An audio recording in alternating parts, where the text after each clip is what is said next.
Now, Louis, what's this viral video about? This is my last time on Conan. Well, how long ago was that? Literally, because the show's gone now. Until we come back. But it was October. And it was soon after the economy imploded. Right. What happened to the economy? It's like you. Yeah. But we're still fine. Yeah, below 7,000. Yeah. Wow. Yeah. Who thought we'd see that? People are very confident with the Obama come on. economic package. It's the AIG thing this time around. Oh, is it? Yes. The Dow Jones going down doesn't mean the economy's bad. No. It just means rich people are losing some of their money. That's all it means. It's not a sign. But anyway, so the economy was tanking, and I had been doing this material about it, and so I did Conan and did this set, and when I did it in October, it really hit a chord, and it started to go viral. It got up to like 300,000 hits in like 3 days. Wow. And then NBC took it down off of YouTube. Why? Because they're very smart. They're very savvy. This is the thinking. There's a video out there that's being seen by people who maybe don't even watch the Conan show. It's raising awareness of NBC and Conan for no money. It's not costing a dime. Free marketing. And it's going to people that want to see. It's not like forced marketing that doesn't work. Right. It's targeted marketing, and it's working. People are seeking it out. Got to take it down. Yes. Now. Get rid of it. Get rid of it because they're not controlling it. They got to understand what's going on out there. They're the dumbest people alive. It is amazing how stupid. Who gives that order? You know what? At Letterman, if he does an interview and something interesting happens, before it's on the air, Yeah. they put it on YouTube, they put a little ad on it. Yeah. But they also put it up at the best resolution. Like if I go look for a Letterman clip on YouTube, I go to the CBS one that they put up because they put up I'll watch the ad to see it in high resolution. They put out before the show is on. And then that night everybody watches because the YouTube very good. But on Conan, this one little interview just starts exploding, and they took it down. And then it was gone for like the whole year for November, December, and January, and now, and then somebody stuck it up on, I think, Spike TV or something, and it started to gain interest again, and so somebody reposted it. I mean, I'm sure they'll take it. I'm sure they'll take it down now. Yeah, but it's exploded. It's gotten this huge, crazy amount of hits. It's up to like close to 1 million. One of them. There's two up. One is like up to 250, and one's like it's like 750 now, I guess. Right, that's awesome. And it keeps coming from all these different angles and stuff. It hit a nerve with your stuff. Huh? Yeah, and it's interesting because it's these different groups of people, because some like real sort of anarchist hippie people go like, yeah, screw capitalism. Which is the essence of what I was saying was that I'm glad capitalism is failing because it wasn't working anyway. But then this guy, oh God, I'm trying to remember his name now. Kevin Levine, is that Levin? He's an ABC Radio, really huge conservative talk show. Rush Limbaugh?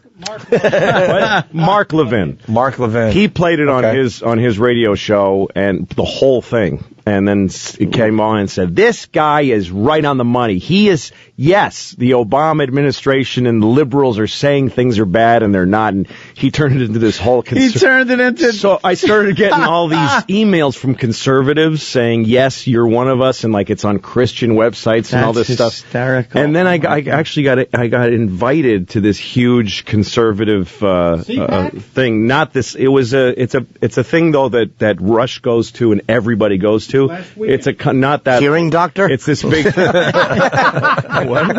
Is it a hearing doctor? Because Rush has all two empty dishes on his head. How about a questionable doctor? If we're talking about Rush Limbaugh, get a few pills. But they asked me to perform at this thing that they all go to. Wow. And stuff. And you said no, obviously, right? Well, I was working. I would have done it in a second. Sure, that would have been a good experience. Just to go. Well, now we got to play the bit. Okay. We should play it. Okay. Why don't we link it on onaradio.com so they can see the video of this? But this is getting a lot of talk, went viral for Louis C.K. Check it out. Those were simpler times, I think. I just feel like we may be going back to that, by the way. But in a way, way good, because when I read things like the foundations of capitalism are shattering, I'm like, maybe we need that. Maybe we need some time where we're walking around with a donkey with pots clanging on the sides. You think that would just bring us back to reality? Yeah, because everything is amazing right now, and nobody's happy. Like, in my lifetime, the changes in the world have been incredible. When I was a kid, we had a rotary phone. We had a phone that you had to stand next to, and you had to dial it. Yes. You realize how primitive? You're making sparks in a phone, and you actually would hate people with zeros in their numbers because it was more like, oh, this guy's got 2 zeros. Screw that guy. Why do I want to? And then if they called and you weren't home, the phone would just ring lonely by itself. And then if you wanted money, you had to go in the bank. When it was open for like 3 hours. You had to stay in line, write yourself a check like an idiot. And then when you ran out of money, you just go, well, I can't do any more things now. Right. I can't do any more things. That's it, yeah. That was it. And even if you had a credit card, the guy would go, ugh, and he'd bring out this whole shunk, and he'd write, yes. You have to call the president to see if you have any money. And it's all true, kids. You had to call the president, yeah. It was ridiculous. Yes. Do you feel that we now, in the 21st century, we take technology for granted? Well, yeah, because now we live in an amazing, amazing world, and it's wasted on the crappiest generation of just spoiled idiots that don't care, because this is what people are like now. They got their phone, and they're like, it won't. Give it a second. It's going to space. Can you give it a second to get back from space? Is the speed of light too slow for you? Yeah. I was on an airplane, and there was internet, high-speed internet on the airplane. That's the newest thing that I know exists. And I'm sitting on the plane, and they go, open up your laptop. You can go on the internet. And it's fast, and I'm watching YouTube clips. I'm in an airplane. And then it breaks down. And they apologize. The internet's not working. The guy next to me goes, this is bull.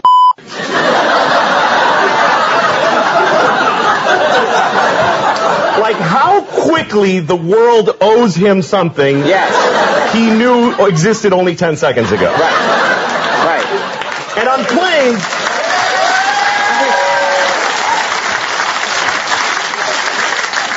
flying is the worst one, because people come back from flights and they tell you their story.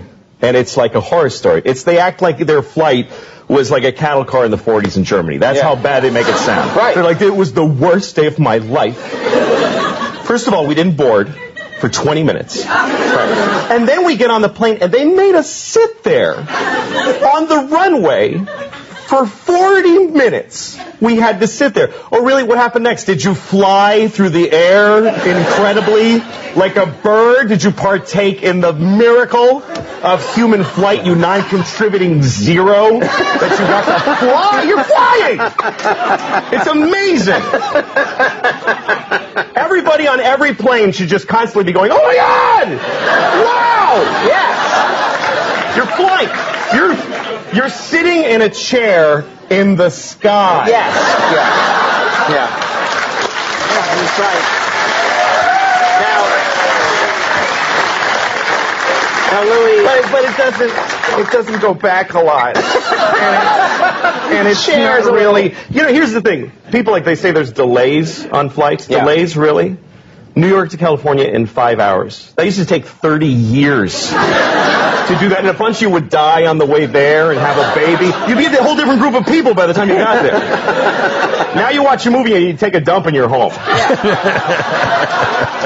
there you have it, Louis C.K. That's brilliant stuff, Jesus, Louis. man. Thanks, man. Very nice. That thing is viral, like we were just talking about. It's popping up all over the place. That is so goddamn funny. I want to curse. Yeah. It is so goddamn funny. Thanks, man. Right on the money. God, how spoiled. Well, just entitled. We're spoiled, entitled little babies. The thing is that people expect things to, like, who owes you a perfect day as a consumer? Yeah. Like, who owes you that? Like, people think it's in the Constitution that they just have a clear signal without any interruptions. It's as good as it is, the cell service. You know what I mean? And the airplane stuff. They're throwing human bodies into the air like thousands every second.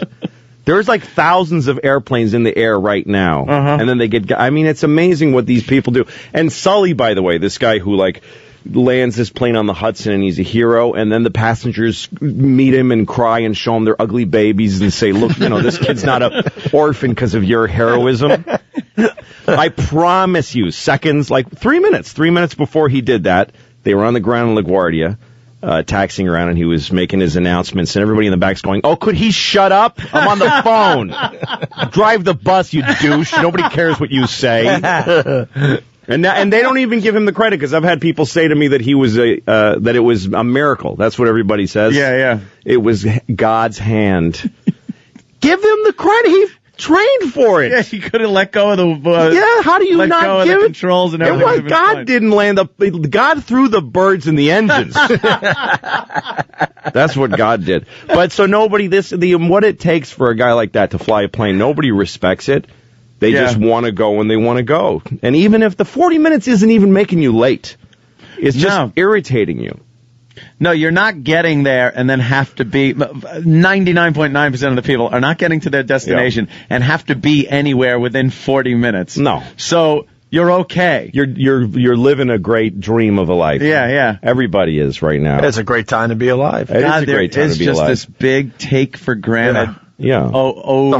The whole bank thing is hilarious. Yeah, the bank thing, because we forget that's how hard it was to have. Forget. And you would have to figure out, well, all right, it's a 3-day weekend. Is this going to be enough money for the whole week? You have to figure that crap out. Yeah, because you couldn't take all your money out. Right. And you had to go, well, if I have more fun than I'm planning, I'm going to be screwed. Sure. And you'd actually have to stop doing stuff if you ran out of money.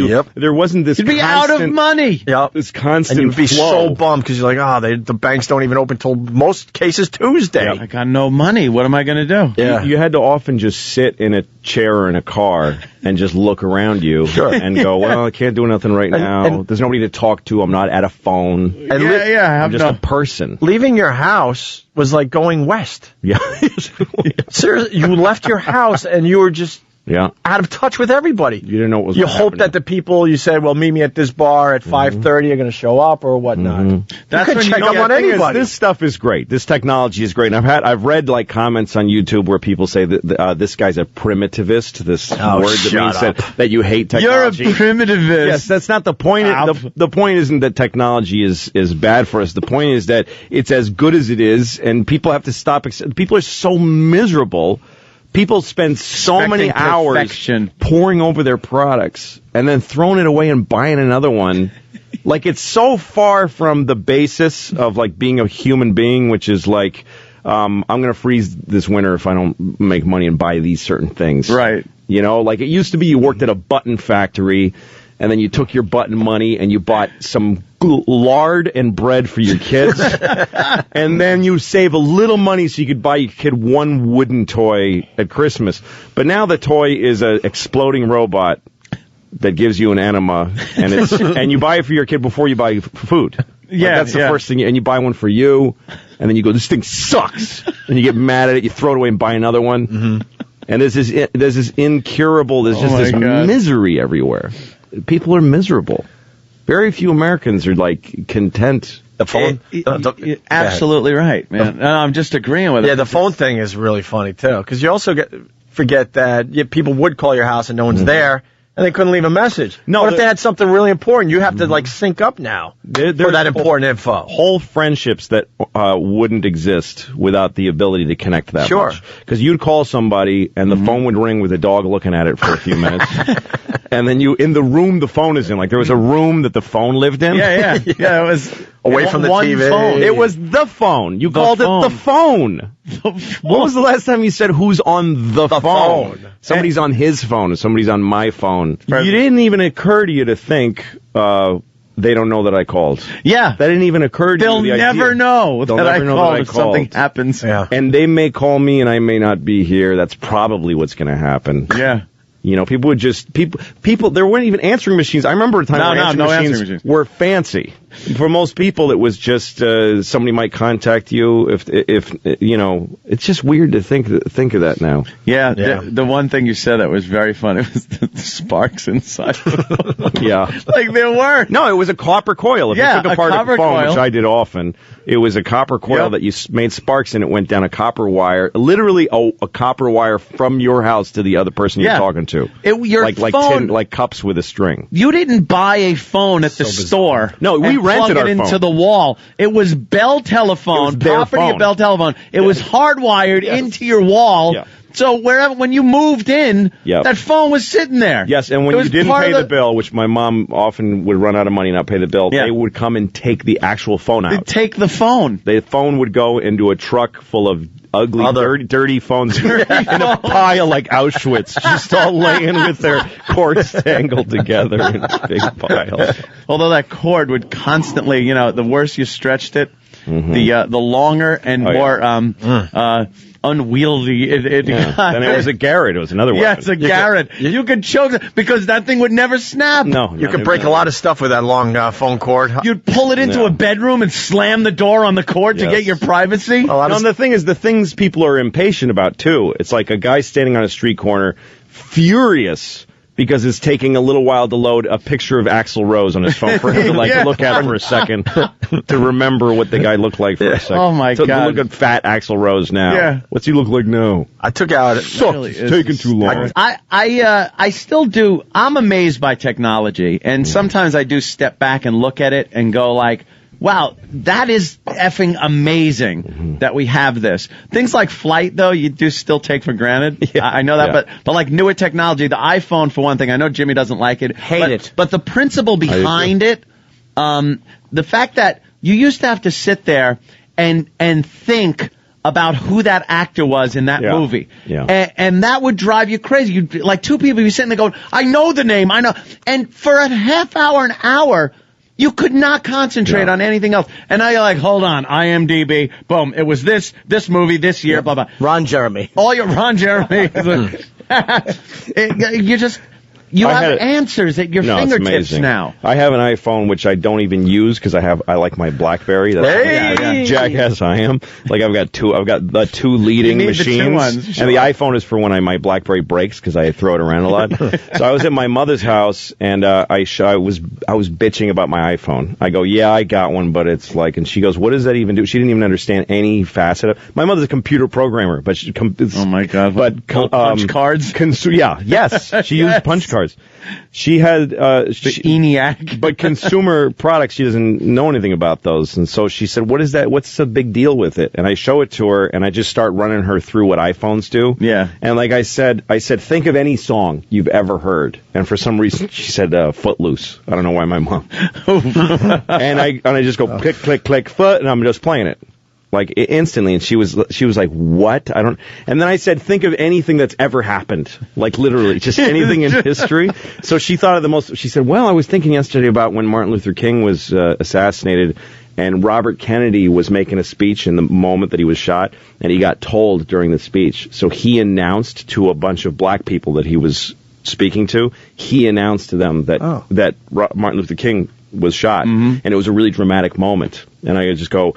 I go on YouTube on my iPhone, RFK, MLK shot, and in seconds we're listening to that speech.